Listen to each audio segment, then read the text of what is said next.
Fala pessoal, tudo bem? Estamos de volta, mais uma videoaula e hoje o nosso assunto é conjuntos numéricos, né? Na aula passada, se vocês recordarem, quando a gente trabalhou o nosso ano de conjuntos, os nossos conjuntos tinham como elementos letras, dias da semana, as cores, cidades, números também, é claro.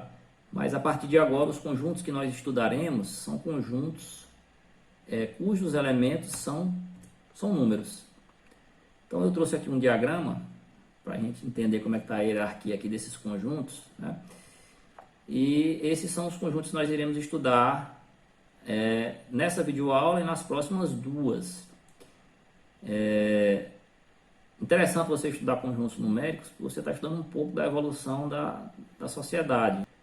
Por quê? Porque os primeiros conjuntos, no caso aqui, por exemplo, os naturais, nasceram lá no início, quando o homem começou a desenvolver sua capacidade matemática, né? Eles eram conjuntos simples, que eram voltados para situações de contagem, né? Então, com o tempo, quando o homem foi se desenvolvendo, foi aparecendo a questão assim, de operações um pouco mais complexas, né?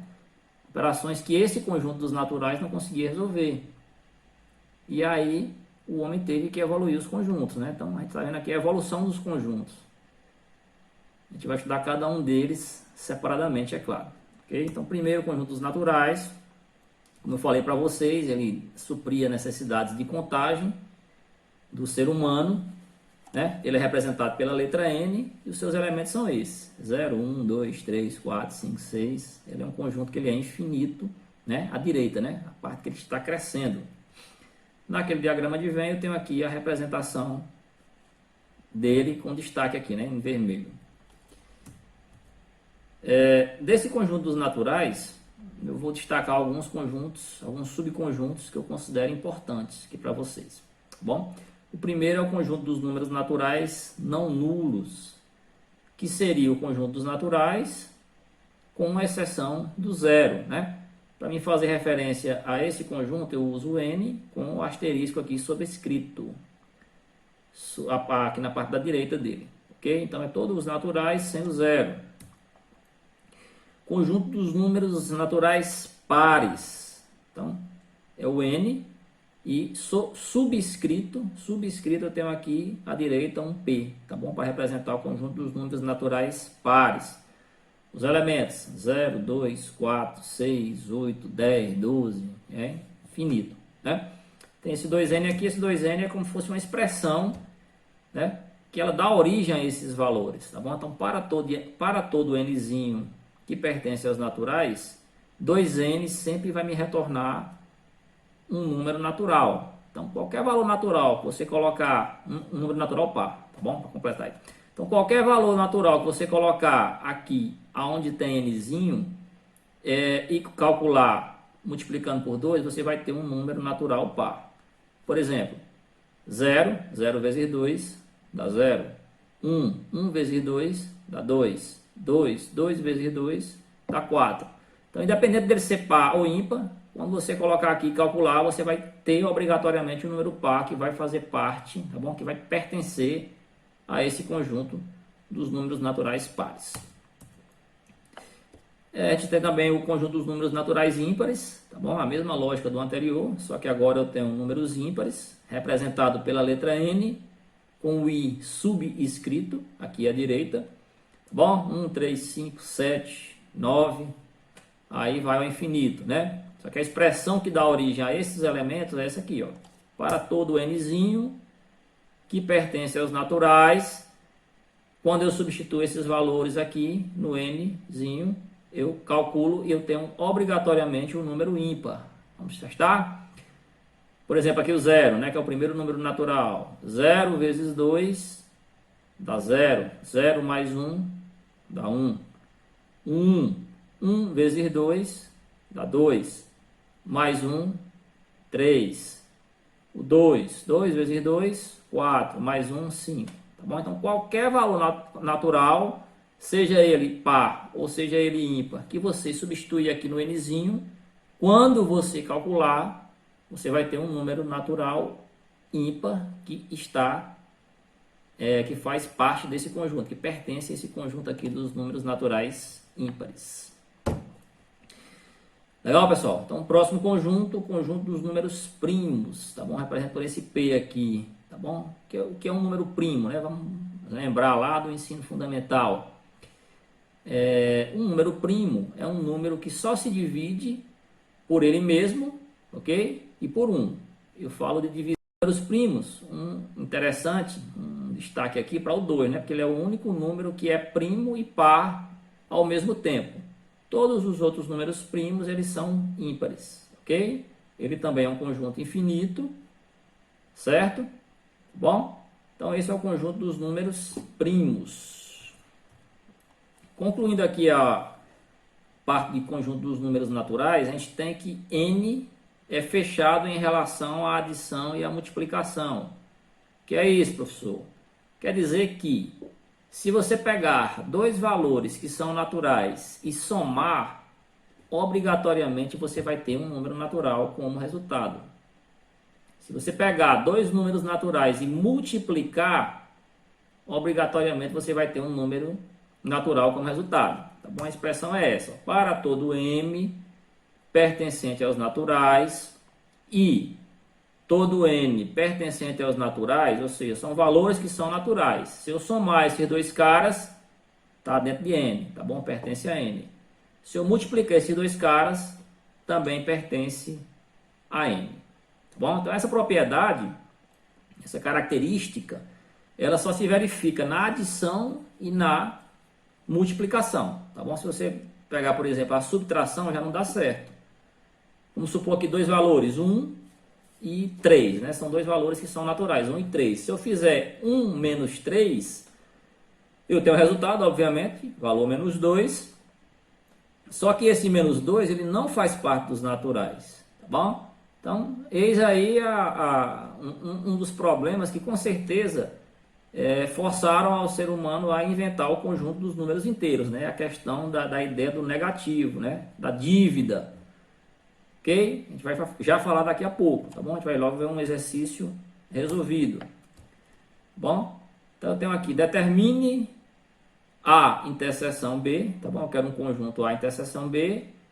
E eu tenho também um conjunto A união B. E aí ele dá os dois conjuntos, tá bom? Ele diz que o conjunto A é X, que pertence aos naturais, sendo que X, tal que X, é maior ou igual a 5. E o B é X que pertence aos naturais, sendo que X é menor que 7, tá bom?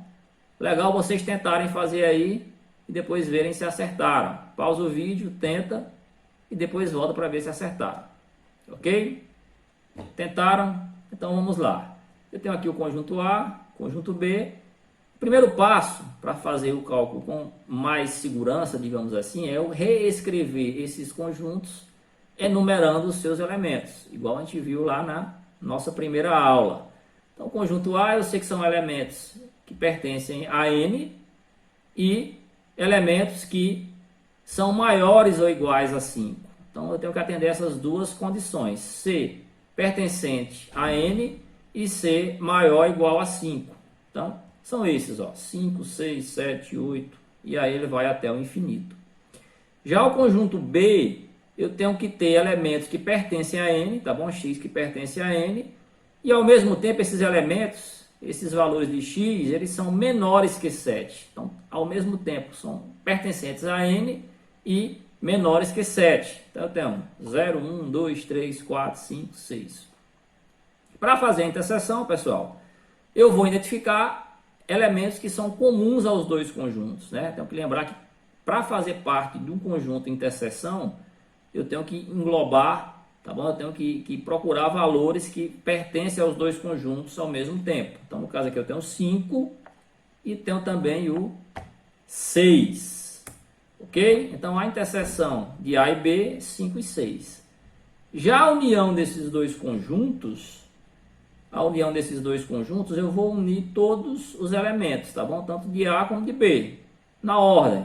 0, 1, 2, 3, 4, 5, 6.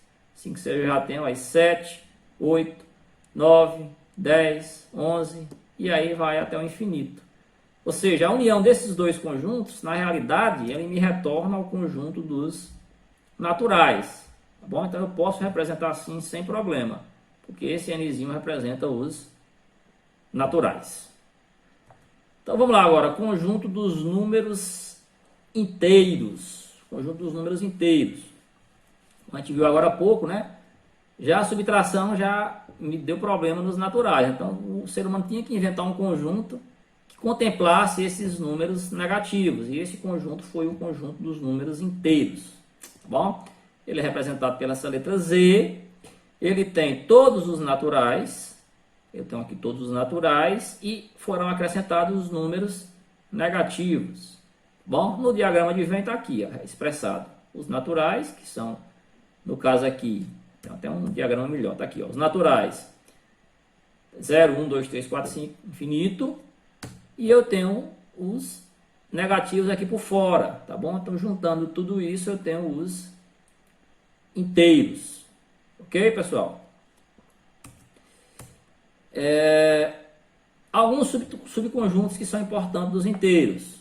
Os não nulos, ok? A exemplo dos naturais, eu também tenho os não nulos aqui nos inteiros, que seriam todos os números inteiros, com exceção do zero. Eu poderia representar dessa seguinte maneira também, ó, z menos zero, dá na mesma, ok? Então, os inteiros não nulos são todos os inteiros menos o zero. Conjunto dos inteiros não negativos. O que são os inteiros não negativos? Eu tenho todos os inteiros, com exceção dos negativos. Eu represento ele pelo Z e o mais subscrito, tá bom? E se vocês observarem aqui, na prática esse conjunto ele equivale também aos naturais, tá bom? 0, 1, 2, 3, 4, 5, infinito. Tá bom? Então, esse conjunto dos números inteiros não negativos, na prática, equivale também aos naturais. Tá bom? Por que eu não posso falar conjuntos positivos? Porque o zero ele não é positivo nem negativo, ele é nulo. O conjunto dos números inteiros positivos é esse, onde eu só tenho realmente valores positivos. Eu nem tenho os negativos e nem tenho o zero. Bom? Conjunto dos números inteiros não positivos.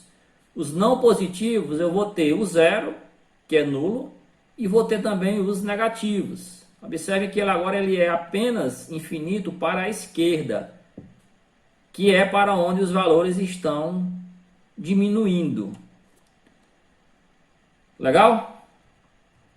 Conjunto dos números inteiros negativos. Agora eu só tenho valores negativos. Eu nem tenho os positivos e nem tenho o zero, aqui o asterisco. Quando sempre tiver o asterisco, eu estou excluindo o zero. E para fechar essa parte de subconjuntos, eu tenho um conjunto dos números inteiros múltiplos de 4.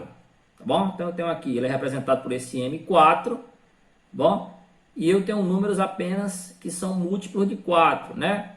Lembram lá da expressãozinha que a gente criou para representar os números pares naturais? Então a gente poderia criar uma expressão parecida aqui, seria 4n, né? Onde o n o nzinho seriam números inteiros. Então, todo valor que você multiplicar por 4, ele vai, se for inteiro esse valor, ele vai cair aqui dentro do conjunto dos números inteiros múltiplos de 4. Bom, existem outros infinitos subconjuntos de Z. Poderia ser os múltiplos de 3, múltiplos de 2, múltiplos de 5, múltiplos de 10 e assim sucessivamente. Tá bom, pessoal? Números inteiros opostos. Então, dois números são ditos opostos um do outro quando sua soma é zero. Então, aqui nós estamos falando dos opostos ou simétricos. Vez ou outra, nesse ano a gente vai cair alguma questão que tem opostos ou simétricos. São aqueles legais que você só corta no cálculo, né? Porque eles valem, na prática, eles valem zero, né? Não valem nada. Então, a representação geométrica deles seria esse, ok? Eu tenho aqui a reta numérica. E aí eu tenho aqui o menos 2 e o 2, que são dois números opostos ou simétricos, tá bom? Uma característica interessante deles, além de dar zero a soma deles dois, é que a distância deles para a origem da reta, ela é igual, tá bom? Então eu tenho duas unidades aqui para a esquerda, para o menos 2, e tenho 2 unidades aqui para o 2. Módulo ou valor absoluto de um número inteiro. Então eu tenho aqui x entre essas duas barrinhas. Quando eu tiver x entre essas duas barrinhas, ou qualquer valor numérico, eu estou falando do módulo ou valor absoluto, tá bom? Então, qual é a regrinha para o módulo ou valor absoluto? Só relembrar vocês. Se o valor for positivo, você apenas retira o módulo ou valor absoluto. Se ele for negativo, você tira as duas barrinhas, que equivalem ao módulo, e também retira o sinal, tá bom? Então, ele vai ficar sempre positivo. 2, por exemplo, positivo, sai 2 positivo. 2 negativo, sai 2 positivo. Ok? Então, bem simples também. Vamos responder alguns exercícios resolvidos. E eu vou deixar...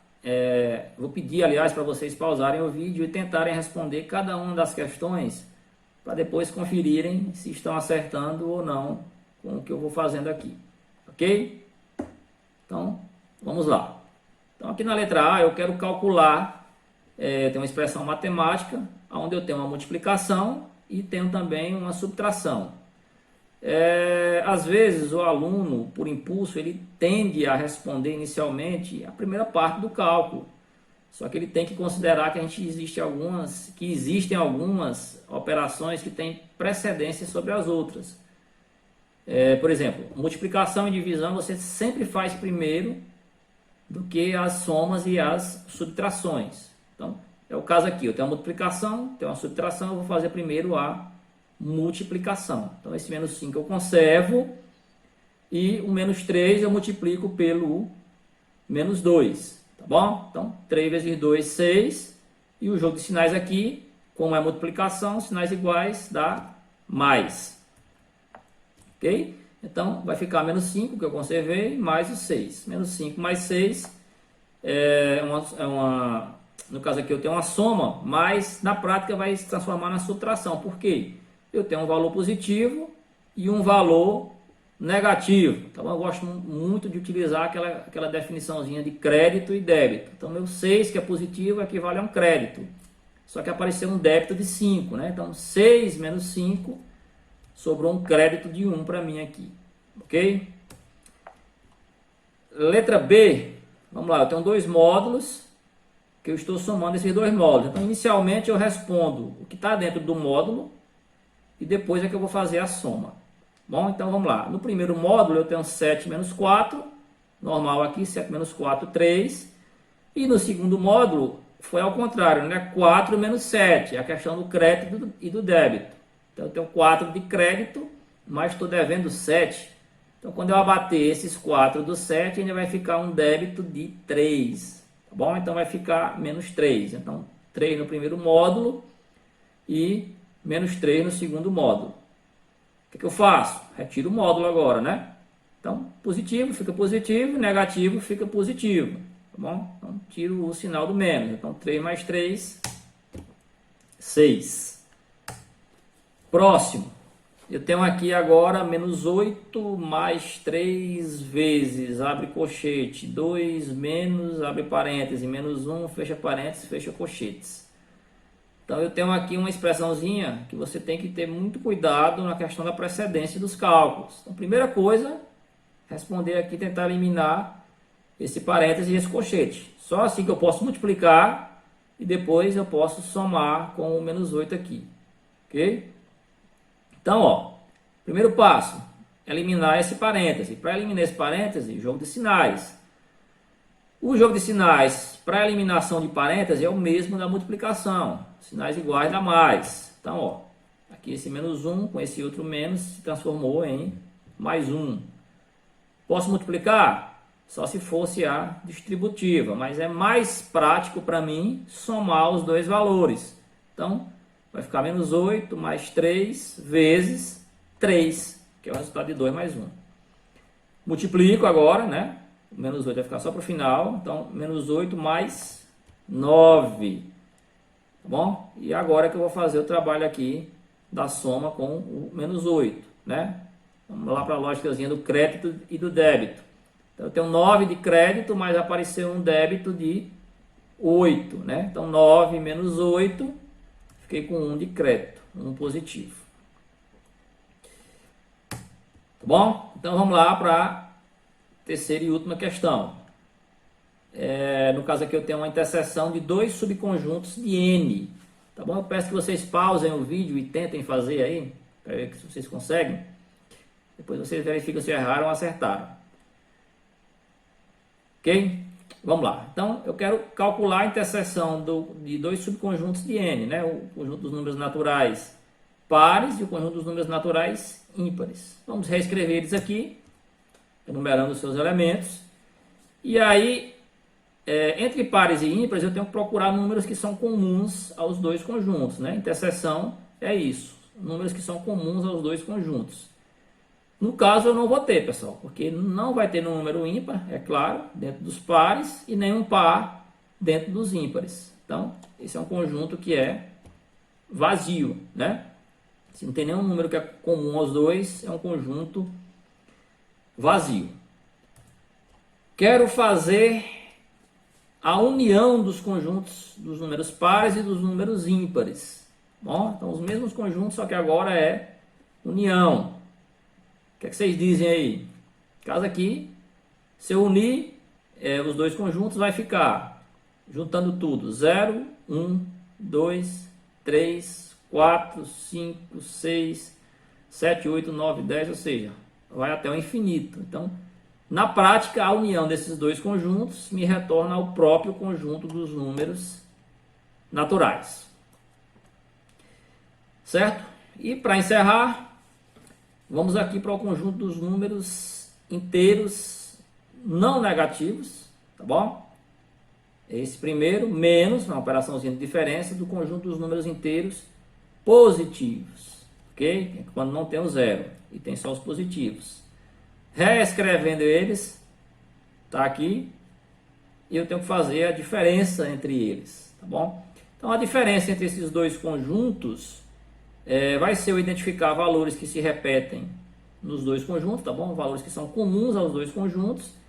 E esses valores eu vou eliminar do primeiro, tá bom? O que sobrar é o resultado da diferença. Então, na prática, ó, o 1 eu elimino, o 2, o 3, aqui vai ter um 4 depois desse 3, aqui também vai ter, aqui vai ter um 5 que também vai ter, ou seja, depois do zero, todos esses valores eles são comuns aos dois conjuntos.